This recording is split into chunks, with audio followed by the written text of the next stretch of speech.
Hello again, guys, and welcome to your caffeinated podcast where we will give you the best cup of Joe. I'm joined here, and I would like to welcome an incredible photographer who has come a long way from an intern at the break to naked peach boudoir photography and is now a budding and accomplished photojournalist on the ground in Portland, Oregon, documenting the stories that are unfolding before us as we so see fit. Welcome, Allison Barr. Cool. Hi, thanks for having me. Yeah, it's been a pleasure to just connect and just having you on the podcast. I mean, I'm pretty persistent, but it's always a pleasure to see another photojournalist really documenting the chaos that's unfolding in our country.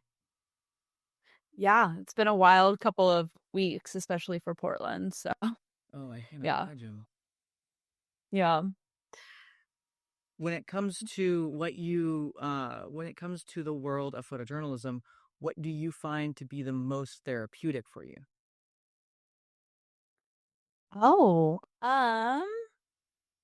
I think, yeah, I mean, photojournal photojournalism is so interesting and I'm so infatuated and obsessed with it. And I think that something like I've been doing photography for what is it, probably 12 years now, and like a lot of that was in high school and growing up. And I think the whole time I really wanted to it took me a long time to find my voice and my what I was really drawn to, and I think the thing about photojournalism that I love that is therapeutic, like you said, is like being able to meet so many amazing people and tell their stories and just it just kind of feels like being able to give a platform to a lot of people through the thing I love. So yeah, I love like stuff even that is pretty emotionally draining, like the ICE protests would be a good example. It feels very fulfilling and very natural for me, and yeah, it's extremely therapeutic in that way. Um, just being able to do what I love and help other people. So, Because yeah, I definitely relate to you on that end where you kind of get to it's like you know that heart palpitating movement of oh my gosh, I have to avoid this, I have to avoid that, but you're kind of just in it. And do you also get the best way you've seen the movie oh my gosh, not Dream, not Hope, what's it called? It's with it's the guy that he plays the piano if I'm correct. It's the Pixar movie. um, I don't know. Wait, tell Well, me more. He plays the piano? he plays the piano. Basically, the whole thing in it is that Oh, Soul. Is it Soul? soul. Yes. I've not seen it, but Okay. yes, I know what you're talking. You would under okay. You need to watch Hope or Soul because it is such a. There is this moment where you lose yourself in doing your passion, where everything just disappears and you're just in it, and it's just you doing what you love, and then you like when you're done, you kind of get back to reality, and you're like, oh yeah. Yeah, absolutely. And that's when I think you are kind of born to do it, as if it kind of comes secondhand and you really, really love it. So yeah, it's really fun to talk to other photojournalists. So thanks for having me. Yeah, it's a Yeah. pleasure. And you've been doing this for how Yeah. long? Photojournalism, maybe 5 years. Yeah. But photography overall for like probably 12 now that I'm doing the math. So yeah. Well, we both got 12 on it, don't we? Yeah. What was your start in your like how did you get into photojournalism and your path? I'd like to say that I kept in photography at my university. They don't really pigeonhole you into anything aside from being an artist, not a photographer, an artist. And unfortunately, when you go to a BFA, I was assuming that you're going to learn all different aspects of photography. No, you have to go and seek them out yourself. You're going to be taught Oh, how interesting. to hang photos and be an artist, a juried artist of sorts, not a photographer, like to make money doing photos and going and doing events. You have to go and do that. I learned that myself. But what I realized is looking back as a photojournalist on my work is I was interested doing photojournalism without realizing it was photojournalism to where Same. Yeah. you're starting to shoot those types of lighting scenarios. You're starting to cater to those types of angles and those types of scenarios that you just naturally are drawn to. And you may not know it's photojournalism, but you just know that you enjoy it. And it took a whole 4 years for me to realize, holy crap, I like this. And then that's what kind of was the budding thing that was like, hey, go photograph, why can't I just, instead of going to a Tim Waltz rally, I'm just going to go photograph it? Because why not? And from the moment on, I was like, oh, I was born to do this because, I had so much energy. And it was just like the next thing, and that feeling where you first get your first pass to go and be the media. You're just like, it's like a fire gets lit inside, and you're like, well, it was nice knowing you all. Yeah. I still get so excited. I have everything hung up that I've ever had or any pass I've ever gotten is hung up in my room. It's still like so exciting for me. But You do it. yeah, I mean, yeah, they're over there. But no, that just kind of reminds me. Wait, like not knowing that you love photojournalism without the language for like what it was. That reminds me like I said, I did photography for a long time and it was like very like creative. Like I wanted to be an editorial photographer. But then I realized like the root of everything I loved to shoot in that style was like women and like women of all like to like ways to empower women, which I realized was just like documenting honestly like a social issue. And like I just realized that I loved like making art that had more of like a statement, and then that kind of led me into photojournalism. So and like I just love documenting and like trying to help people through that. So I found that to be like my path when I was figuring everything out. And then doing a lot of that led me into photojournalism. And I was like, okay, that's what I was trying to do the last, 8 years. This is what I was trying to get to. So yeah. Yeah, it's interesting that you make that same connection, because I also wanted to get in editorial photography. And I was doing the very same thing where I was interested in the concept. I did a piece. It's not on my website yet, but it's a piece of a boudoir photography. But then I took a warning sign and I photoshopped on top of the body. So it says warning, and it's on top of the body, and it's on top of a woman's body, which is really, it's very decisive or divisive, my bad. And you're going to really think about that, and not just think about the body, but think about, wait, why is it a warning sign on top of it? And I was starting to Yeah. make connections to these social issues that I wanted to, critique and all that. But then it started to kind of like, I was like, you know what? Commercial photography, not my kind of thing. I mean, I can do it. We can all do it.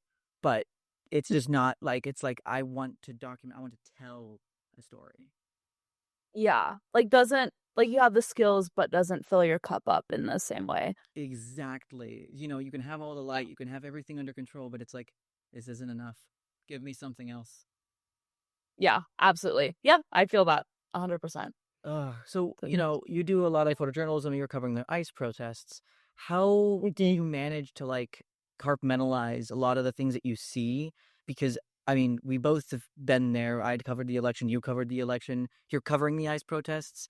I wish I could, but I'm actually grateful that they're not in Pittsburgh just yet. Sure, they will. Exactly. Yeah. Yeah. And so, how are you compartmentalizing it and like coming to terms that you're helping them, but you can't go and be a part of that story? And you have to somehow document it in a way that, you're still responsible, but how you come to terms with the whole, you know, with the way that you frame your images, it's got to become overwhelming. And how do you manage to work through those pasts, those points, and, beyond just moving past it? Wait, okay, so okay, do you mean like how when you say compartmentalize, if I could say that word, that'd be cool. Like how I like work and then what do I do to go home and like not have it? Like, do you mean like mental health wise or like The mental health, treatment? Yeah. like, how do you manage to take it all in and not let it entirely, like, it's like watching the news, but I mean, we are the news. Yeah. That it's interesting because I I love news. That's, I'm like a news nerd. So I am like very like, anytime I have downtime, I am reading about it. I'm trying to, like, learn new things. If I'm not out shooting, but I'm on the clock, I'm, like, reading news articles, so it does feel like my whole world. And then when I go to the protests, like, I'm really lucky that the publication I work for, we are taking shifts. So it's not like I'm down there every single day. I think if I was in the very beginning when the National Guard was first threatened to come to Portland, I was down there almost every day. And felt very draining, but um in a weird way, I felt like really I mean, I think it's an unfortunate situation, and like, maybe cut this part out if you can, but, like, I can't really say bias, right? But as a journalist, but especially if I'm working for a paper. But I think, like, okay, you can cut this, you we can go back. But, like, the National Guard coming in is, like, something that or the threat of them, right, is something that is really scary for a lot of people, I and, like, it's what am I trying to say? I feel it's almost like knowing I have a sense of responsibility to showcase what's really happening in Portland and how people are reacting and how it's affecting people almost like takes more precedent in my mind than being like it doesn't like okay, how emotionally tolling it is almost feels insignificant because I feel more honored to be able to give people a voice through it. So, like, it's almost more thrilling for me in a way because I love what I do so much that, like, yeah, I'll go home and I'll be exhausted and I'll do, like, the natural, like, decompressing things like watch Netflix and, eat ice cream or whatever I do. Like, that's, like, the physical things I do. But as far as, like, it does feel like my world, like, all the time, it does feel all consuming. But I'm almost more excited and thankful that I have the opportunity to do what I do, and that is more prominent than, um, like, the drain and, like, emotional toll I feel on it. So I just kind of focus more on, like, how and, like, other people's stories, like, other people are getting hurt at the protests, and people are obviously affected by ICE and, losing their family members and, like, stuff like that, that I feel is much more important than my being exhausted at the end of the day. I just do the little things for me, like I said, like, I just will watch TV or play Animal Crossing, honestly, and then try to sleep a lot, and then I'm ready to go the next day. So I think of it more as, like, an honor than a chore. Yeah. To where it's very similar to, it's like at least you have that opportunity to go and experience the same thing that these people are undergoing. And Yeah. nobody would know what they're going through if we wouldn't have been there. Someone wouldn't have been talking to them because, Mhm. not just somebody's voice matters. They all matter. Mhm. Yeah, absolutely. And, yeah, I just feel like something I think about a lot is, like, the importance of media and why journalism and media in general is so important. And so, like, it just feels when I'm out there in the field and, like, maybe some scary things are happening and whatnot, like, that all comes, like, second because I feel so fulfilled when I get to talk to people and I get to, like, highlight their voice through, like, this I work for the state's biggest paper, which is, like, such an honor, and so I feel like I am really getting to do something really cool and important by talking to people and getting to highlight their feelings and their experiences with what's happening in the country. So, yeah, I love it, which feels privileged, but I feel very lucky to do what I do, so. I mean, you have managed to come a very long way. I mean, you were an intern. You started out as an intern for a TV series, if I'm correct. Yeah, yeah. Yeah, I did a Yeah, I've done a lot of interning. Like, I've had a lot of opportunities. So there's a lot. Yeah, I came a long way. It feels exciting to finally have gotten, like, a job that feels very perfect for me. But I've dipped my toes into a lot of, like, TV, film, publication, music stuff. Because I've just been so hungry to do anything in the field. So What would you yeah. say that of those experiences that you have dipped your feet into, which one prepared you the most? And what was which one was the hardest to get? but which one was also just as rewarding despite how hard it may have been?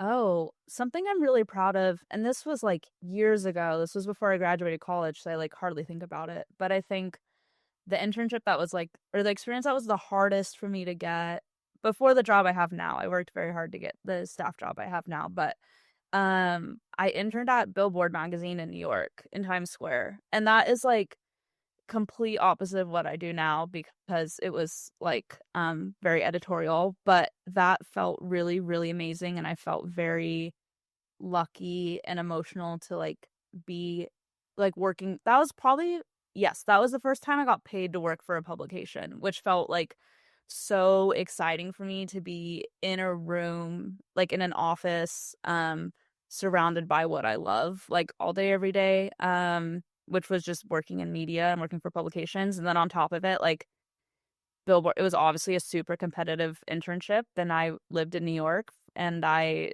for it, and it was amazing, and I'm really proud of it. And then I think like as far as what prepared me for my role now was I did a lot of freelance photography around photojournalism around Portland before I got a staff position, and that taught me the most about newsrooms. Well, hold on, no. That taught me the most about photojournalism, and then once I got hired as a staff photographer, I learned a lot about working in a newsroom, and I love working in a newsroom. But like freelancing, as you know, is like you're mostly by yourself and you're just sent to go do things, which is cool, but like the community aspect of working at a paper, like working full-time at a paper is like truly amazing. There's like nothing like it. So yeah, probably those two things I worked hard for. And um yeah, the photojournalism around Portland and having to be ready to go to things on at the drop of a hat is like, and working on deadline and all this stuff for the first time really was very much a learning experience for me, a very helpful one.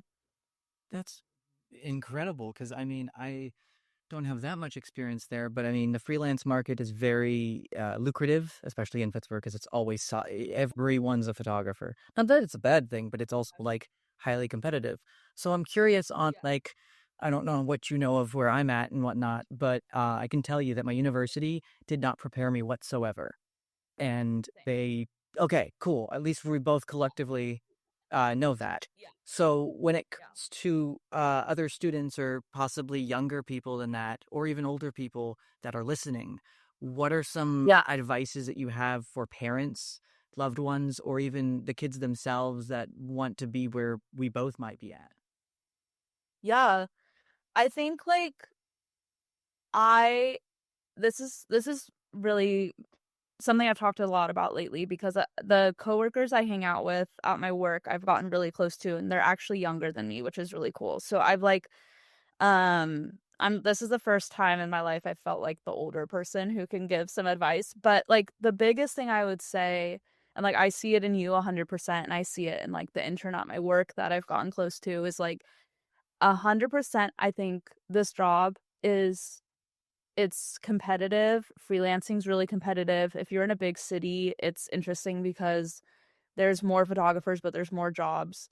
So it's just like, and then if you're someone who wants like a staff position, which are getting rarer and rarer these days, like I think it's what I've learned is like it's 100% doable if you have the tenacity and the ambition to do it. And like it takes a long time. Like I freelanced for probably 4 or 5 years and felt very, very lost, very broke, very I didn't really have anyone who could tell me exactly what to like give me the steps. And if I follow the steps, I'll get there. But like the biggest thing I learned is like if you network everywhere you go, if you're very personable, if you're very persistent, if you ask for coffee, like you find all the photographers in your city and you ask all of them to coffee and you keep in touch with them and you care about what they're doing in their lives, like genuinely, like, and the more you just put yourself out there and shoot your shot, like the more I really think the opportunities will come to you. And you also have to like create the opportunities for yourself. So like when I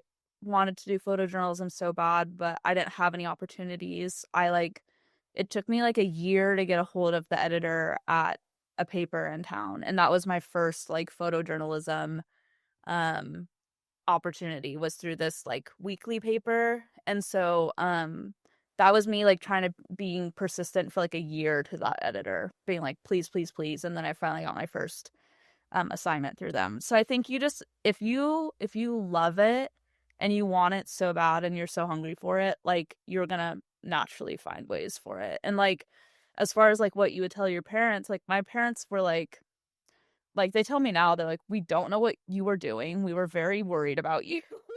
like like how are you making money, all this stuff. And then they're so like, they're not artists at all, but like they're really really proud of the position I got, because the Oregonian is like a very oh, what? It's like the paper of Oregon. Yeah, it is. And like it's what my parents have read almost their entire lives, so like it's something they were very proud of. So like I think parents just like hang on for a second and let your kid figure it out. And if you see them being really ambitious and tenacious, like they will land something that works for them. It just takes time in this field. So I know you're freelancing now. Do you want a staff job, or what's your dream? My dream all time, I have like a life dream, which is to win a Pulitzer Prize. And then like I'd say 5 year, 2 to 5 year dream is to start working for AP or Getty. And Amazing. and right now I'm just seeking freelance opportunities, which is one of the reasons I reached out to you, because I was like, holy crap, this she's doing shit that I'm doing, and they're good, because I went to school with a lot of my classmates and I was the only guy in my group. And I really wish that I went to school with you, because if I was able to go in school with you, then you'd be my competition, because you actually go out and you go out there and do that. And I'm just like, give me, I know this is a patriarchal society and photography is more men than women, but when I see a woman doing damn good work, I mean, it's damn fucking good work. I don't care whether you're a woman, a man, or non-binary. Yeah. Thank you. That means a lot. Yeah, you should like, I don't know if you have already, but just like hound the local AP people in your area. I did that, and like only one of them I ever like got in contact with, but I know. they know who I am. I know four of them. I met them at the Obama rally, and I actually ended up going to Kentucky with one of them.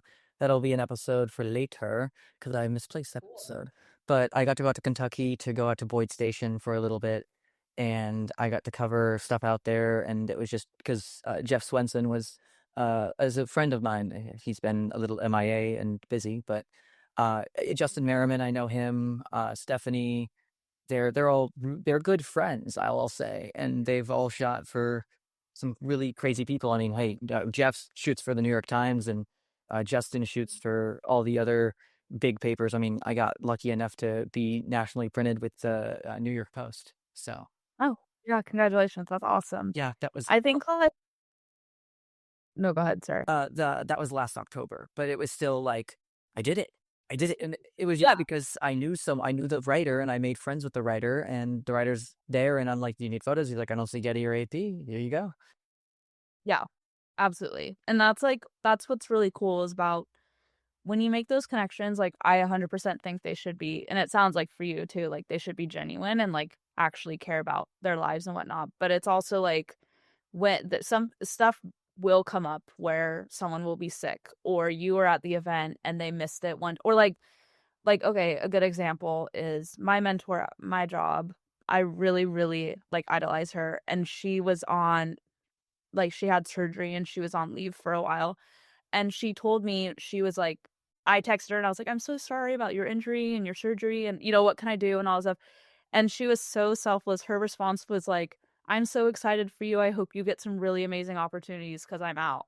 And I remember being like, Beth, don't tell me that. Like you're injured. But actually, like thinking about it, like she is like, she probably would have been at the ICE protests way more than me if she was here. And so it's like interesting that like, and then my work at ICE did well. So like it's interesting that you don't know what's gonna happen. So like when Beth was injured like 6 months ago, I was like, oh, that won't happen, nothing. Oh, because she said, because that's what happened to me when she was my age, someone in her newsroom was out for 6 months and she got a really amazing opportunity with like National Geographic. So that's what she said. She's like, I hope something like that happens to you. And I mean, National Geographic's not hitting me up, but like I have gotten to do some really incredible work because like I was covering for someone that I'm close to. You know what I mean? So it's kind of like it is all about relationships and you never know what's going to happen and when those AP photographers will be gone and national news will break and you had no idea. Like and it's all about just like being ready to seize the opportunity and maintaining those relationships and see that's how you got in in print, which is huge. So and it sounds like you're doing all the right things. It just takes like years of nurturing all of that. Yeah, I have some outlandish goals. The goal is to have Obama on here. So if I can get Obama on here, then stay tuned. That's Okay. not outlandish. I'll do it. Say what you're. Gosh, I mean, hey, I know I'm gonna be determined next year. I don't think I could get him on just so quick, but I do have a special appearance from someone in New York City that'll be on in February. So I guess stay tuned for that episode because it is gonna be on my birthday, and you're not gonna want to miss it. Anyways, I wanted to talk because so I went out thrifting yesterday, and Have. I assume that you're a thrifter, right? Yeah, that's funny. Yes, I am. So, yeah, Yeah. I managed to score some really nice shirts. This is not thrifted. This is actually just bought as a gift. But I got some nice sweatpants that you guys, listeners, can't see, but Nice. you can imagine, I'm sure, listeners. They're And great. you can, yeah, they're gray and they're vintage Aeropostale. And I got those at like $10, and you can get some really gosh dang good deals. So, in your time thrifting, and I'm sure as a photographer with gear, have you found any good deals on like camera gear or like that 70 to 200 for $10 or anything Yeah. cool like that? No, not DSLR equipment, but I've thrifted. I'm like looking at it right now. Let's see. I thrifted a Polaroid camera before, Okay. like probably a decade ago, like the real deal, like the old school one. Oh, the ones That was being made anymore. yeah, and it was like $25. This was like before they became super popular. That was my favorite. It just broke recently, which is a bummer. Um, yeah, I've thrifted film cameras like almost my whole time in photography. That was like what my friends and I did was go to Goodwill and like raid the film camera section. And like all my point and shoots, my film ones are thrifted. But yeah, as far as digital, I like don't risk it. I don't know. You never know. So I mean, I did was lucky enough and I got a I thrift, but I also do like Facebook shopping and eBay auctioning. And I found the best gosh dang deal one could ever get. My Z6 II that I shoot, yes. $600 with The body like the body itself. okay. $600, six batteries, and only 30,000 shots on it. Wow. Okay. Very impressive. Do And you know I was the guy that I met, and I showed him my work and showed him my website, and he's like, "Holy crap, you are the real deal. It's gonna go to a good home." And Aw. for for the photographers that are starting out there, if you're passionate and you might know someone or you're going, show them your work. They're probably gonna be like, at least it's kind of like rehoming a dog or a cat. As long as it goes to a good home and someone that's gonna use it and appreciate it. So yeah, he gave it to me because he was getting another Z8 and he didn't have a use for it, and didn't have use for the, or no Z9 because he didn't have use for the batteries. So he gave me that, and I've just been, I mean, I don't think I leave my 24 to 70. I leave it on. I don't even think I use anything else. But yeah, it's finding some really good deals. I found my Razer keyboard at a Goodwill for $10. Hell yeah. Love that. And what is I got that? I got an LG ultra wide monitor at a Goodwill for I need $10. one. Not and it works? Yes, and it works. There's a little bit of scuff marks, but it's an ultra wide. I'm happy with that. And Yeah. yeah, I found a few mics, sold those, resold them, and polished them and all that. But I have fun with that. I love auctions because auctions are cool. I managed to get a Wacom tablet for $100, the large version, Oh, the new large version. Uh, wow. so no, I encourage any photographer, if you're a photographer, if you're someone that needs gear, go on eBay. Yeah. If you need to learn how to auction on eBay, there's plenty of tutorials out there. There's auto auctioners that, you set your highest price and it'll automatically bid for you. I know I'm technically teaching the competition, but Uh, I'm going to encourage anyone to get some good gear because gear is sometimes kind of like the gate kept aspect of photography. Because once you have it, you learn it, you don't really ever yeah. need any more. Well, we can Yeah. always want more. Yeah, absolutely. No, like I think most of my digital stuff I've gotten from eBay. Not necessarily like I'm not a big auctioneer, but just getting it secondhand and getting it like a little bit cheaper is definitely like one of the ways to go. So, What yeah. lens would you get brand new if you could?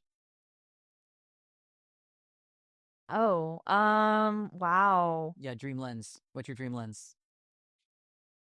Well, right now, this isn't even that crazy. Like it's definitely doable. Right now I really want a 35. Because I don't have one. What? But then like yeah, yeah, probably. I'm trying to think. Well, I was gonna say like any kind of telephoto lens for concerts. So like probably like a 70 to 200, whatever the lowest aperture possible. It'd probably be like Oh, 1.8. damn, But Ron's making a 2.0. oh, okay. Yeah, but I mean, that's not my price range anytime soon. My work has some that that'll get by, but that would be like the dream. Oh. So I could shoot far away stuff better, I think. So, yeah. I just Yeah. bought mine. I have a 160 to 600 f6.3. Wow. Wow. Okay. And What have you shot with? I've gotten to shoot photograph Obama with it. I've gotten to photograph, what is it, Obama, Clinton. I do a lot of Wow. birding. I don't do as many birding, but I've done a lot of concert stuff. Whenever I'm actually far away at a venue, I do that, but it's so low light that, I mean, unfortunately, I have to push 8,000 ISO, but oh my gosh, denoising software. Yeah, I know. Yeah. But no, Like, it's been fun. It's been a lot of fun. And the birding, oh my gosh, wild animals are so much more fun when you're far away because you don't spook them. But you were saying? oh, no, well, now I have birding questions, but oh, yeah, like, I mean, I've been shooting a couple concerts at the big venue in Portland, like where like I shot Lord, and it's like they put you across the entire floor of the venue, so you have to shoot with like I don't know. I wanted Two- to get like an 800 when I was there. Oh, What'd you say? I said a 200 or more. No, you need like I took the first time I shot it, I took an 800, and then the second time I could only get my hands on like a 400, and my editors were like, "You can do it," and I was like, "Ah, can I though?" And it was fine, but like it's a beast to shoot across. Like think of like an entire basketball arena Mhm. because I also play basketball there. So it's gnarly, but it's kind of fun to challenge and only have 3 songs and yeah. So Yeah, I've been a little limited because a friend went back on taking their gifts back. I love a good friend when you're in the hospital and he goes into your place, steals back all of his gifts, and says bye. And it's like you oh my god, took my batteries, you took some of my lenses, and they were gifts, but apparently they were not gifts, and they were borrowed. from him? They were gifts from him, and he then took them back. Oh, I don't like that. I don't like that either So because I'm left with 3 batteries out of yeah. the 6 that I'm not even worried about it, but it just, oh my goodness. And so I just got as my grandfather has been helping me out. Thanks Papa if you're listening. Um he got me a Godox V1 Pro as a gift, and Yeah. it because I was using the 8700 or not AD, what's it called? It's the Nikon flash, which is really good. But oh my gosh, I have yet to really try that V1 Pro because I usually shoot what is it? Pro Photos, the Yeah. A10. That thing's awesome, Yeah. but I do not have a grand for that. Yeah. Yeah, and the V1 is like, well, when I someone told me the price went up, but when I bought it for 3 or 4 years ago, it was like 250 maybe, which is like so accessible. The what is it? If I'm correct, the V1 Pro has like an added light you can attach on the front, and it'll Oh, it's another additional fill flash, so you get the flash on top, and then you get the flash here, so you can flash them and get the background as well, which is so cool. wait. Okay, I'm adding that to my wish list. That sounds amazing. Oh no, it's great, and the cool part is it has consistent power pack capabilities. What does that mean, consistent? So like you can plug it into a side power pack on your Oh, belt, and you'll have or like I think you could plug it in. There's a thing on the front of it, and you can have constant power. wow. That does sound amazing. Yeah. Okay. Christmas is coming up, so I think it's like 390 something, 370 something. But it's yeah. I was like, okay, if I don't have a flash now because that was taken, I'm gonna just get this flash because I know that I can't ask my grandpa for $1,000 flash because that's too Yeah. much. Yeah. No, the Godox, I okay, so I have the Godox V1C and amazing. Amazing. I've had like it's held up for 3 or 4 years. So I highly recommend Godox. They're more affordable, obviously, but like amazing. I couldn't ask for better. Oh, So yo, Godox, sponsor us. Oh, yes, sponsor us, Godox. And speaking of sponsors, that's a great segue. This podcast is sponsored by Scrimshaw Media. Hold on. I have it here. Scrimshaw Media, where Pittsburgh's photo community comes to create studio rentals, networking events, and creative energy all in one place. You can find them at scrimshawmedia.com and Scrimshaw Media somewhere around the social media landscape. Thank you very much to the sponsor. And we are now going to back to our scheduled program. I love it. Docs, please, if you're listening, give me a ring. I would love some lovely flashes because then I'd have more modifiers. One day you'll get One there. day. Oh, but that so we talked about that, but speaking of photojournalism, you Mhm. seem like so do you like horror films? Yes. How did you know that? I let's just say I do my research. Okay. Big horror girl over here. Yeah. Okay. As evidenced by the way you frame your images when capturing protests, what would the Oh wow. current environment look like if it were to be depicted in a horror movie? Wow. Well, the first thing that comes to mind is this photo I just took that got like a lot of praise, and I'm pretty proud of it. But it's probably the one you reached out to me to. But it's like this image of like a red smoke bomb that went off at the ice building, and there's a girl with the American flag around her neck wearing a gas mask, and that's like very very dystopian feeling to me. So probably that it would be yeah. I mean, yeah, it'd be interesting to do a horror movie around like protest. I mean, there are some, but like I don't know, very dystopian protesting. I don't know, like yeah, that'd be a very interesting horror movie, and um it would probably look like my image that I'm thinking of. So yeah. Wow. You should do it. You should do like a mock movie poster of it. That would be so Okay. I think I'm on it. so dope. And then I think that'd be, I guess we could use it as marketing for the podcast Okay. episode. That'd be so dope. A special. Perfect. Perfect. We got four, We do. 3. Hold on. 3 weeks until this episode releases. So it'll be 3 weeks out.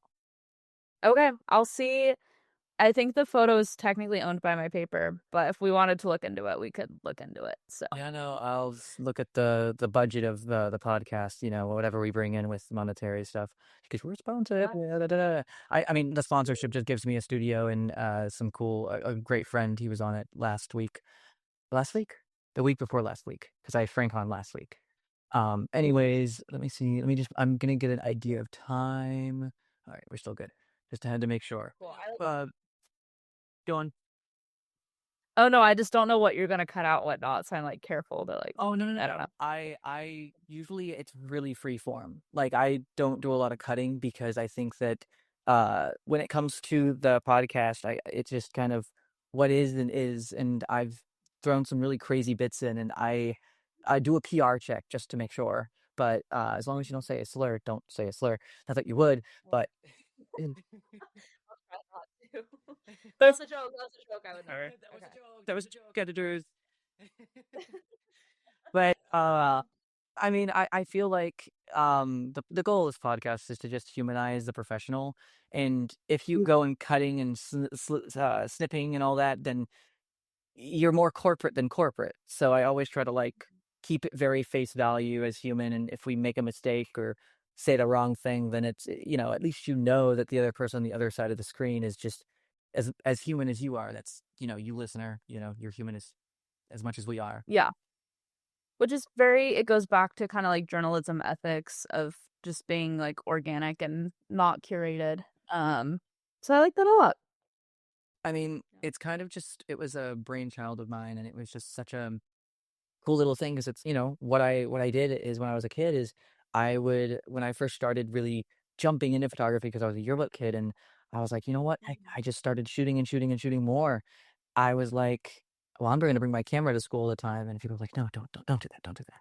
I was like, no, I want to do that.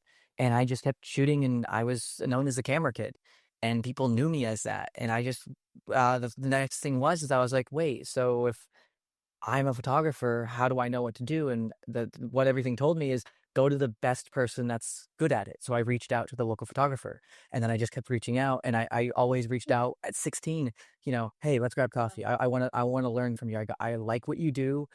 Teach me. And at a time, I didn't realize it, but yes, I was going to ask my competition for how I can get better than them, which is exactly Yeah. what you're doing. But I think it's very uncommon, and I encourage, like, even if you're not a photographer, go to anyone. If you're a psychology major, if you're a forensic major, find someone that you're interested in. Find the best people in your neighborhood. Find the best people in your county or city or even state, country, and reach out, because Yeah. you never know what you're gonna get. Because I mean, hey, whenever I go and get coffee, that's the best way that I kind of put it is I go and get coffee and I say, surprise me, because I love something new. Because, hey, I have done this at least a good 20 or more times, and I have never been disappointed by the coffee that I get, because I always say, no, hazelnut. This hazelnut. And there you go. Okay, that's a hot take, but that's okay. Okay. But going back to the competition thing, that makes me think of something that's really interesting is like I guess I would say friends with the New York Times photographer of I mean like for Oregon, not officially, but he's like their favorite. And he kind of taught me like he he said his motto is like if someone asks him for an email address or that's like, hey, would you connect me with someone at the New York Times, whatever, his motto is to always say yes, because if he's jealous of competition, it should be energy for him to get better. Is kind of like he's like, oh, he was like, I will give you anything, like any address or contact you ask for, because if I'm feeling insecure, that just pushes me. I'm not saying he's feeling insecure about me specifically. He's fine. He's successful. But like, Insecure about you. You're really that good. okay, sure, okay, thanks. But like he's like, I should use that as motivation to better my craft, which is like really interesting. So like, I'm more about like community versus competition. So and like just help. I don't know if someone asks you, like help them, and I don't know if you're reaching out to people you view as more successful than you, they're most likely eager to help because they've been in your shoes. So they most likely want to pay it forward because they've probably asked a million people to coffee and stuff like that. So yeah, it never hurts to shoot your shot and ask, even if they're a competition. So Well, I mean, it's just like how I got with my girlfriend. I mean, gosh damn. I was confident as all hell, and what is it? We had coffee, and then I asked her for a date. Literally, a few days later, I was like, "Okay, yeah, coffee date went well. Dinner?" And she said, "Yeah." I was like, "Whoa, I did that." whoa, that's what happens when you just ask. Yeah, no, you just kind of. It's not necessarily. It's courage. Courage is looking fear in the eyes and saying, "What you gonna do, bitch?" Exactly. That's a good movie quote. That'll be the movie quote for our horror movie poster. Oh my gosh, looking Yeah. fear in the eyes What are you and gonna say do? what you're gonna do, bitch. Love it. It's my new motto. You can't take a motto from me. I'm supposed to take a motto from you. You're the one that's bad. Right. Right. No, that's not true. But Oh, no, no, no. I admire your work. Your work is incredible. What are your yeah. inspirations? Um, that's funny because right above my desk I have like a mood board of like my women I look up to. I My main inspiration of like all time is Lindsay Addario. Do you know who that is? I feel like I should know, but I don't. She's like she's a really, really, really amazing conflict photojournalist. She's still alive. She's probably in her 40s or 50s. And Oh. she's done some really amazing work around the world, which is kind of like that would be my dream. She's done some crazy shit in like the Middle East in the war, been abducted, I think twice. Like she thought she was gonna die multiple times, like all this stuff that like really intensive. I don't know if I want to do war, but I really like I really admire her for it. But she also does a lot of like global crises stuff. So like she did a lot of stuff in Ukraine. She's done some I have a picture of hers that she took out the border about like border conflict and migration and stuff. So she's like number one to me because I think I would love to be able to tell stories around the world. And then I really look up to, she's not photo, but I look up to this woman named Marie Colvin a lot. Do you know who that is? She was a war journalist, but she was killed in 2012. So a little bit Oh, older. I don't. I'm surprised that we don't look at these people in the classes that I took at my university because they're the thing is we looked at like what is it, Roger Fenton and stuff, but we never looked at Yeah. like Dorothea Lange, the originals, but not not often did we talk about that. I mean, I never took a photojournalism class. That's the crazy part is I never took one. I took one, so I understand that. Um yeah, and a lot of the field is like learning through being in it and learning from other people. But And that's I yeah. Um yeah, I just really look up to like really badass women who are like trying to um I don't know, do good in the world through media. So, but yeah, no, speaking of that, I idolize this woman, Marie Colvin, and I dress up as her for Halloween to my office and like she's notable to me because she has an eye patch because she lost an eye on an assignment. oh my god, But she's a pirate. She's a pirate. yeah. And so I was like, "Oh, I'm walking into the newsroom like everyone will know who I am because it's Marie Colvin and she's amazing." And then no one knew who I was. So I was like, "Oh, I don't know. They're not teaching my favorite journalists out there." And Yeah, no, I don't know of her, and I feel like I should know of her. Like, Ye- oh, yeah. There's a movie about her and you should watch it. It's called A Private Life or Private War. Hold on. Um, but that's how I got into it got into her. I'm double checking the name of the movie. This is embarrassing. A Private War. Okay, yeah. Um, because my dad's really into war movies, and he was like, "Allison, like you would love this one because she's a woman." And I was like, "Okay, sure, we'll watch it together." And then I was like, "Oh my god, she's amazing!" So I highly recommend that.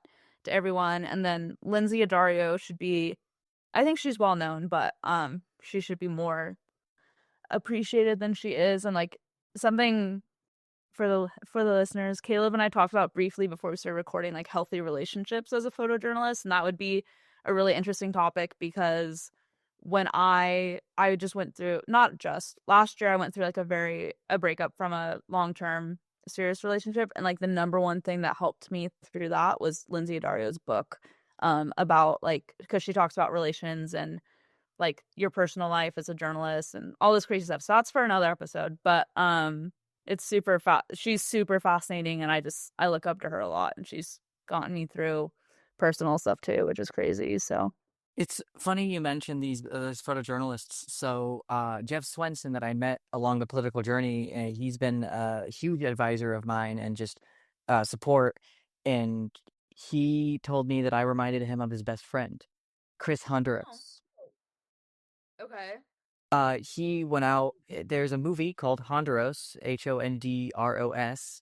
I encourage anyone to watch, and it's Jeff's in it. Actually, I watched it with Jeff on Chris Andros's birthday. Yeah, birthday. And Is it a documentary? it's a documentary about his life and what he did, and it is it really makes a lot of sense because I didn't know who this guy was, but Jeff always said that Yeah. the reminded he I reminded him of his best friend, and it's like, Oh. and it's a high regard. Oh my goodness, he Uh-huh. it was a very high regard, and it means the world to me that I watched this movie with Jeff, and Jeff's like, that's me. Oh, there I am. And it was just so strange because I mean, a lot of what Chris did is Chris jumped into, he went into the craziest of places. He, snuck in to, cover this, and oh no, he just did what he could. He covered the election. He snuck into the election from from what Jeff was telling me. And I love it. I'm losing. I have an episode with Jeff, but I don't know where it went. I didn't upload it properly, and that's why episode 5 doesn't exist. So that's the secret in this episode that you're going to hear, that episode 5 was supposed to be a special, but I can't find the episode. So until I can record again with Jeff and hopefully Justin, episode 5 is going to be lost to the test of time. Oh, celebrate my heart. You don't understand. Losing that is both having HR, PR, and everyone looking at you, but it's all just you. So it's like, Uh-huh. the frustration there. It's like deleting a memory card without importing it. That is the same. Oh, worst nightmare. Well, it's happened, so worst thing ever. So I get it. It's like, I can't get Yeah, those that back. I can't get those back. I can't get those back. again breaks my heart. It's You not get to have them back. it's not as bad as when you have a kid in a class and you're taking a film class and they open the back of the camera after they're done photographing and they're like, where are the pictures? Oh yeah, been there too. Yep. And you're like, and you look at them and your heart just sinks and all the color comes out of you and you're like, no. I know, but those experiences are like, they're so frustrating, but they're so humbling to be like, okay, maybe just be a little like it keeps me on my toes. Okay, just think a little bit more next time. Like, use your brain a little bit. Be really intentional. So, yeah, but it's the worst feeling. You've got to be intentional, and you've got to think about a lot, like being a freelancer and all that. With what all I do, like I picked up programming a website just because I wanted to do it. You've got to be a self-starter, and Yeah. unfortunately, like I'm begging for competition in my field, in my area, because it's like I'm working my butt off. I got my company, I got all these other things, and I'm very proud. I'm not necessarily trying to be arrogant, but I find that Mhm. arrogance can come off, or pride can come off as arrogance when someone doesn't know any better. Mhm.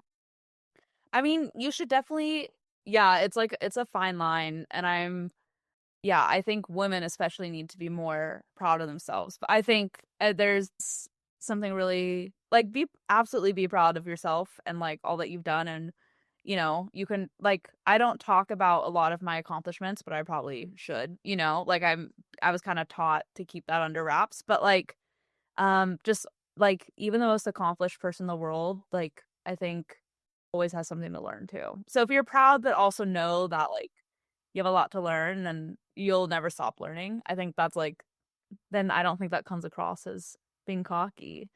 So Yeah. yeah, but you have to be assured and confident to be successful. So I yeah. mean, there's three things in this world that you never stop doing: eating, sleeping. Oh, there's a lot more than three. Never mind. Eating, sleeping, and getting older and learning. I love that. Yeah. There's more than three, I but I had to think about that, and that really didn't help my situation. So there's probably more than three that the listeners probably know of. But the main one Yeah. is learning. You never stop learning, and once you stop learning, you have to reanalyze because it's like what happened, what's going on to where you're not learning. Yeah. And I think that makes a good journalist too. Is like the desire to keep learning and keep asking questions and keep meeting people and keep being curious and questioning things and never, I don't think it ever stops. So It really doesn't ever stop. Let me just get an idea of time. Oh yeah, we're approaching the hour mark, so we can what 15 more minutes and we're good. yeah, whatever. I Yeah. want you to be able to get to where you gotta be because I know how busy that we all can be. Yeah, absolutely. Yeah. But yeah, when it comes to like mental health, like I find that just with how much goes on, like being in it and wanting to be a part of it, it's what is it? It's a consistent battle against like stillness and taking time for yourself. Mhm. Whenever you're importing or like anything like that, is there ever a time in which that like you or maybe you'll be out and photographing? Do you ever just take a moment to yourself, or like words of affirmation or a way to plan yourself out? Because even I find a trouble with that because it's like you know, you. I remember I worked so much during the election, I got sick, and then my editor Yeah. screamed at me, and I was sleeping in my car because I literally could not sleep anymore, and I was driving hours from Erie to Pittsburgh, and I just finished a Kamala rally, and I was sick, and oh my gosh, I remember that night. That night was so bad, and then I got home, fell asleep, didn't turn any images in. She was calling me at 3 a.m., telling me, "Get those images in right now." And I tossed three in the drive, and I called it there, and I'm like, Yeah. "Heads up." But it's like no one that was there with me. I was there on my own because I was the one that made an effort to. But it's Yeah. like the fact that I think a lot of photojournalists and I think a lot of photographers that want to make it often Mhm. overexert. So how do you try not to? Yeah. Well, I think like years ago when I first got started, I'm a very anxious person. So like when I first started, even though it was just like what, like high school newspaper, whatever it was, there were a couple instances in which I did the same thing where I like worried so much I got or worked up all night for, something that doesn't matter in hindsight. Um that I like did overexert myself and I've gotten sick from that before and like I think like I mean that was over 10 years ago, so it's like now I've just become a person that very much just like prioritizes taking care of myself, and that's like really important in my friend groups and my in the house I live in, like all this stuff. Like I think a lot of people in my life are very much like rest first, self-care for, self-care first, whatever.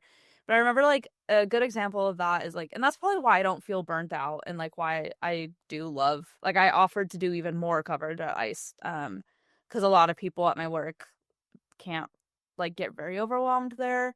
But like I remember a good example is like the first ICE protest I went to, I showed up and I brought snacks for my coworker and I had gotten a Red Bull, I had my phone charger, I had insoles in my shoes, like all this stuff where I was like preparing for like my personal and my coworkers, like oh, I even timed, this is probably TMI. I timed drinking water like so I could like because I was thinking about like bathroom breaks at the ice building. Also, like, that's what I was thinking about going there. And then I met my coworker and he was like, okay, I charged all my batteries and I brought this audio equipment and I like all this stuff. I was like, oh, I'm not gonna lie, I didn't like obviously all my cameras were charged, but I didn't think about like extra stuff for my work. I was thinking more of like extra stuff to bring to make sure I could last Yeah, them. the comfortabilities and emotional. I still think that those I'll Yeah. say everything. So I believe because yeah, weddings taught me that. Weddings taught me Yeah.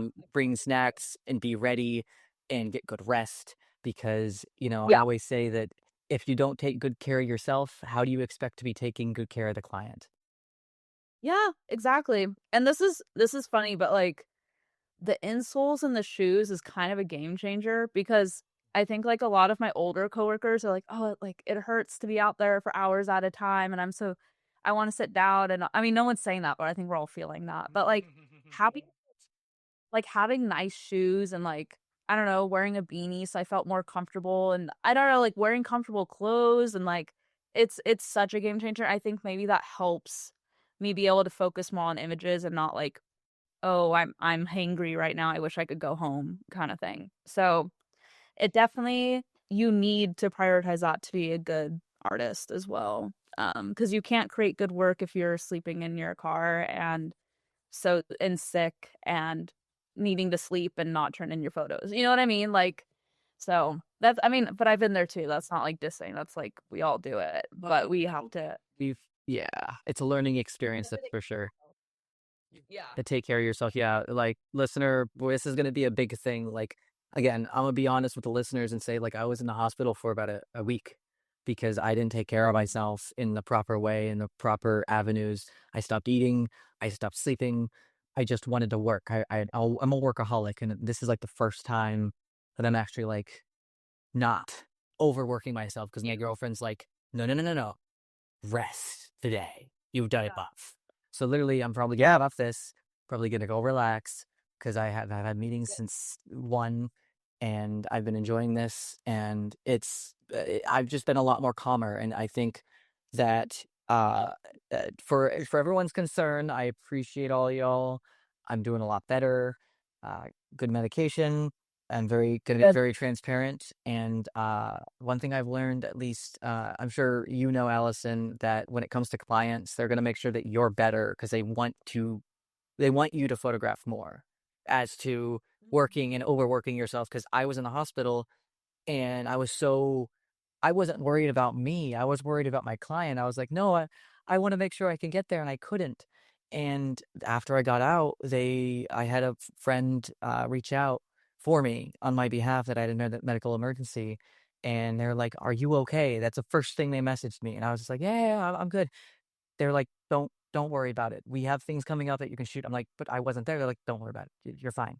And Yeah. it really makes it's such a different look at the world.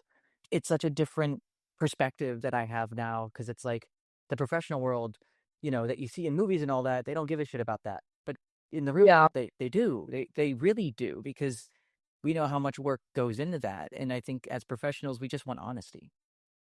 Yeah.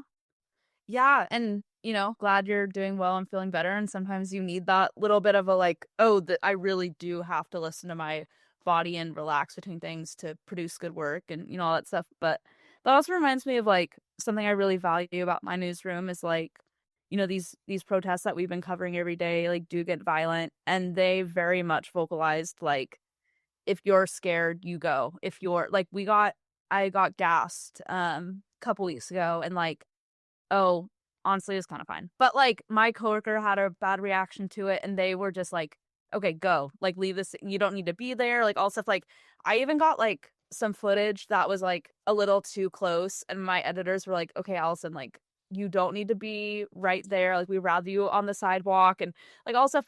And so I think that's also probably why I don't feel as anxiety induced there because I know like if I don't get the shot because I rather be safe or I felt I had to leave or something like that, like no one's gonna be mad. And I think that's like a really cool modern perspective in the newsroom. And that's like starting to become the norm, which is really cool. And so like, yeah, like hopefully you work for a place that values you as a person and not just like your ability to make them money. So Oh yeah. no, I've actually I covered the protest up at CNU up here in Pittsburgh when Trump was up here, and I may have gotten a little too close because I was like a few centimeters. That's not on my website yet, but there's a photo of a officer in riot gear grinning, and I'm right next to him, like at least a few centimeters from the riot shield and stuff. And so if I was standing on something, so if I fell on him, that could have been perceived as something. and it's scary. Yeah. It is very scary. We do. I mean, we all as photojournalists do put a little bit on that. There is some sort of sacrifice in that regard because we know that it is Yeah. going to be dangerous. But I mean, I remember at the end I turned the photos in and they did get published by Technically, so Technically picked them up and I got paid for it, and it was so cool. And my editor, oh, she's like a mom, I swear. She Yeah, I well, was imagine. like, she's Yeah. like, she's like, you didn't get hurt, did you? You can come to the office and you bet. I want to make sure you're fine. I don't want you getting hurt. Do we need to make sure that they didn't hurt you? And I was like, it's good. It's fine. Nothing bad happened. I love that. Yeah. It was, That makes it like makes you value the workplace and the place you're working for so much more because it's like they actually care about your physicality and so or your physical well-being so it and was, emotional. So it was so, and no, that she's like, don't overexhaust yourself. Don't feel like you need to do this. And they have a new intern that's a friend of mine, but I tried applying for the internship, but I'm a, um, they're a client of mine. So I Mhm. commit to them. They don't, I can't do an internship because they said that I'm too far along and someone else that needs more help needs to be an intern and not me. And I was like, well, that's a great way to be told no. Yeah, that's funny, but I still feel like I need guidance, but okay, sure, I'm flattered. Yeah. Yeah, no, it's just like the strangest flattery. It's like, oh, okay. And I mean, I don't mind because I've done some really good work with them, and they used photos of Trump and Kamala that I used, and I actually had to go back and give them an invoice because I was talking to another friend, and they were like, "Oh yeah, you should get paid for that if you didn't get paid." I'm like, "But it's from last." They're like, "No, you send them an invoice." I said, "Oh, I can do that. Oh, cool." So yeah, I got paid for those. Agreed. It my prices have gone up. I've just been jumping into the next thing, and the next goal right now is to shoot the Jonas Brothers this weekend. So I'm going to try to get in Hell yeah. photograph that. But I'd love to come up your way if you have any cool things going on there. I'd love to shoot along with you. If the Yeah. Organian wouldn't mind me jumping into Job Shadow or whatever the case is. Probably not. I mean, I've been asked that before and we had to run it by HR, but I mean, I forget what the answer. whatever the case is, you can ask now, and then we can know in the future. I'd love to get Yeah. along, and I mean, worst case scenario, I go up there. I'll be in Arizona later this year, and so I mean, that puts a trip from Arizona up towards Oregon because my girlfriend loves Twilight. So you know, Yes, I can show you the Twilight locations. I've been to all of them. really, oh, that'd be great. Yeah. Do some photo. Oh, I respect your work. You could do some photos for us, and then I'll return the favor sometime. Okay, perfect. Young double Next photo date. Oh my god. Yes. one. That would be a blast, and I think you'd like Divine, that's her name. So, Okay. I love her name, so perfect. oh yeah, what is it? Divine something? Oh, I forget the middle name. It's really cool. Anyways, Cool. I think that's all we have time for because I want you to be able to get to where you got to get because I know how meetings are and being late isn't always the greatest feeling, but Yeah. let you get out of this and hope you had some fun. And oh, wait, I'm forgetting the most important question of the podcast. How the Okay. hell do you stay caffeinated, you photojournalist? I drink a lot of black coffee and From where? I make it at home. With It's like where are the grounds from? uh right now I buy Dunkin' Donuts because I'm on a budget or I'm trying to save money. But yeah, or I drink Red Bulls or in the summer like yerba mates if it's a long one. So that's Wait, what? yeah. What? You don't know what yerba mates are? You don't have those? Oh, they're like a really highly caffeinated like tea drink and they're pretty big. They come in probably like 20 ounces maybe. You just get them at like the gas station. But in the summer, I'm like obsessed with them because I don't want like coffee all the time. And they'll make you go kind of crazy. Like but they're very natural. It's not like chemical-y. It's you'll have to look them up. They're good. Huh. So, Yeah, I guess, yeah, listeners, check that out. I guess if you're in the West, because I'm actually from the West Coast. So, wait, where are you from? Cali, Okay, what part? all around. My parents moved a lot, but Okay. Well, I'll send you what yerba mates look like, and then you'll have to look for them because I think they're I've seen them in New York, so you probably have them. We might. I mean, New York's a little expensive, but I haven't been out there. I know I'm gonna be traveling a lot because my girlfriend is a C-suite mastermind, so she works for a cool company. Beautiful. And so we're both kind of headstrong, and who knows where the hell we're headed, but we're certainly doing really well because she's a good damn cook. Um, Oh, good. Yay. That's okay, indeed. But again, thanks for coming on. This has been a blast, and I can't wait for our friendship to blossom more.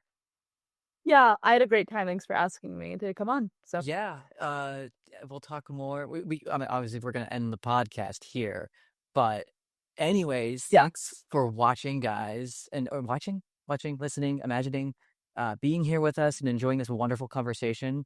If you want to be on, please reach out to contact@mcc-cal.com or reach me out on Instagram at mcc_cal. And where can they find you, Allison? I'm a big Instagram girl. My username pretty much anywhere is Allisonder. It's spelled Alliisonder. So it's that on Instagram, Blue Sky, X, TikTok, all the things. So Yeah, at least it's universal. That's a plus. And yeah, I know that she has a few exhibitions on a few websites, so definitely check out. What is it? The pink something. Oh my gosh, what is it called? is it Pink Things? Yeah, the pink things. Yeah, Yeah, that was a bit ago. yeah. That was my Well, no. Yeah, guys, check out Pink Things by Allison. It's some early work of theirs, but of hers. And wait, they, them, her, her, here. Yeah. Sorry, her work, and yeah, check that out. It's really interesting. Also, check out their Instagram because I think that it's so good. Thank you. Anyways, Get to know you. yeah. Again, thanks again, guys, and remember to stay caffeinated. See you guys.